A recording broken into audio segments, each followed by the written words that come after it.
Hello folks, Tim here and welcome to another 2-Minute Tips Tuesday. Today is all about sightlines. Sightlines is all about what can you see.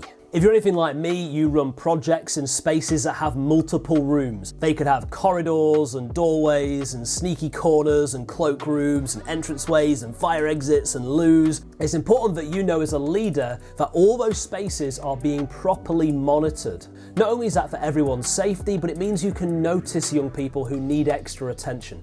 So what I do when I'm planning an event is I sit down with a piece of paper and I draw the very basic layout of a building or a room. I then plan the layout on that bit of paper to make sure that I'm not blocking any major sight lines. I then look for sightline hotspots, that is where in a completely blank layout can I see the most. So I mark on that bit of paper a few X's where I can see maybe down that corridor and to the corner of that room, and I can see a lot around me. I then plan a layout to make sure I'm not blocking those sightlines. That's step one. Step two is teaching your team to work with them. So my team arrives for the first time and I walk them around those sightlines, I show them the little X's on the map and say, this is a sightline hotspot. And I give different leaders responsibilities for different rooms and I tell them, please regularly stand on this spot, have a look around, make sure you can see things. Now the great thing about that is when all the leaders are doing it, not only is everywhere monitored, but also they can see each other doing it, hold each other accountable and communicate across those sightlines. And just like osmosis,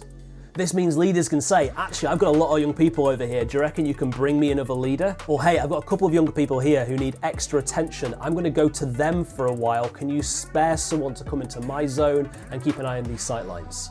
Seems like an odd thing to do, but trust me, it keeps things safe, it keeps things flowing, it helps leaders have more responsibility, and it helps you look out for those young people who need extra attention who might have hidden away in a corridor otherwise. So be aware of your sightlines, map out your sightline hotspots, share that with your team, and make it work. I hope this has been helpful. If so, please like, share, comment, subscribe, and I'll see you next time. Thanks.